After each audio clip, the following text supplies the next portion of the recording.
Macarons can be the divas of the cookie world. They may be beautiful, but if everything isn't perfect when baking, they refuse to cooperate.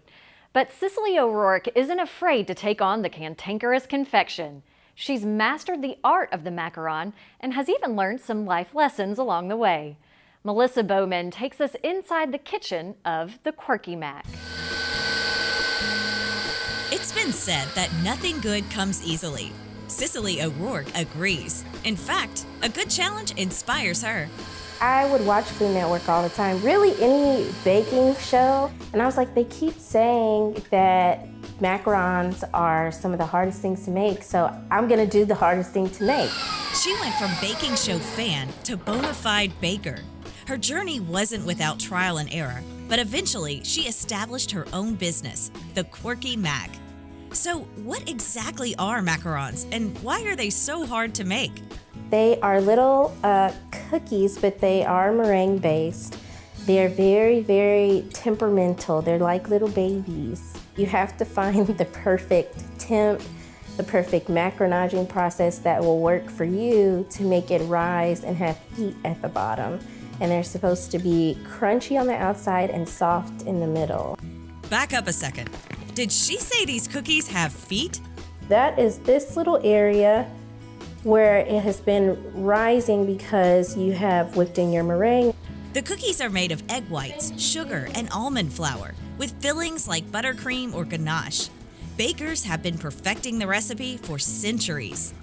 Legend has it that macarons date back to the 1500s, when Catherine de' Medici brought them from Italy to France when she became queen. Now, back in her day, they were just simple almond cookies. But today, creative bakers like Quirky Mac are adding more and more flair to the sandwich cookies, resulting in treats fit for royalty. Queen Catherine would be impressed. I can make it whatever I want. You can put whatever flavors, whatever decorations, whatever fillings, and that's what makes it fun. From key lime pie to bourbon chocolate, Sisily creates every flavor and design imaginable. She even makes cakes. Her assistant and taste tester loves hearing customer reactions. I love them. So oftentimes they'll go and tell somebody else at the event that they have with them. They'll come and buy some more and bring some home. Success has been sweet for Sisily, but even sweeter is the support she has from her family. My husband, in a way, was like that guardian angel because he would come in at the perfect time and be like, just try again. Right when I'd be ready to give up. Even with my son, he's like, can I help you, Mom? While the hundreds of macarons Sisily makes weekly may be different flavors, one constant is that in baking, she's found a recipe for good living. I learned purpose, what purpose really feels like. I feel like I've learned what really building something looks like. So a lot has come out of making these cookies. For Simply Southern, I'm Melissa Bowman. So do you think more or less? What do you think? Mary, were you paying attention to the cookies that Melissa helped bake? Of course. Do these look familiar to you? Oh, they do. And look, they're the perfect color for us. Absolutely. I gotta try it, right? You do. You can order your macarons at thequirkymac.com. That's really good. Now up next on Simply Southern, it's the Rural Roundup. We're bringing news from the farm to your living room right after this short break.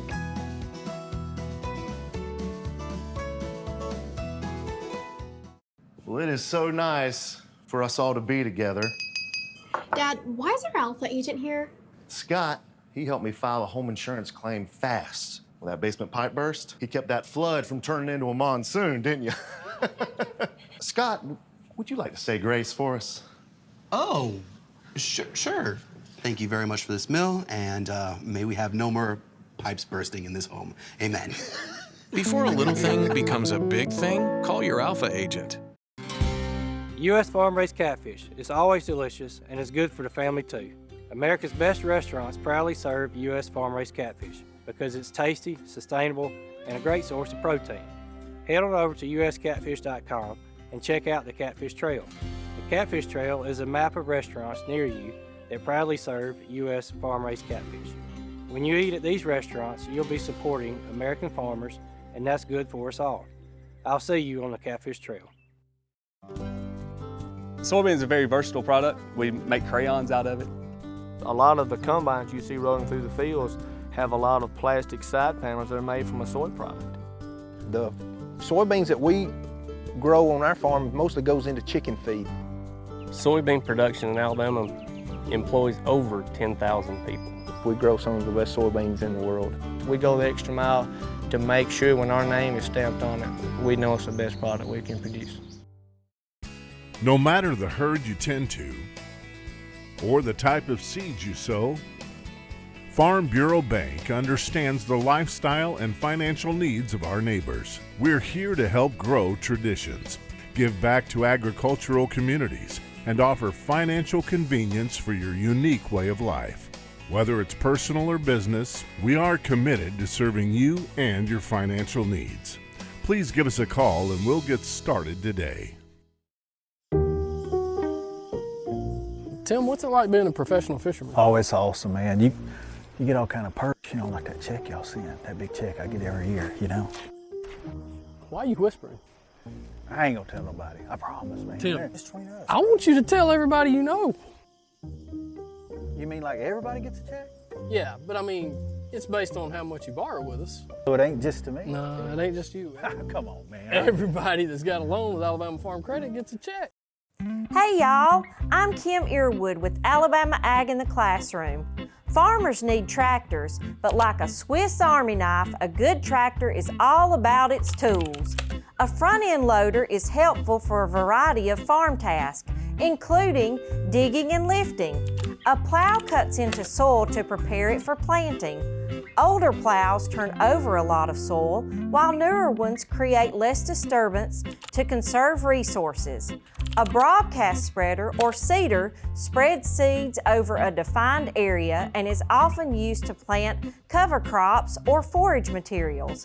A baler packs cut hay into squares or rolls. Speaking of tools, you'll find truckloads of educational tools online at alabamaAITC.org. This Rural Dictionary is brought to you by Alabama Ag in the Classroom. See you next time.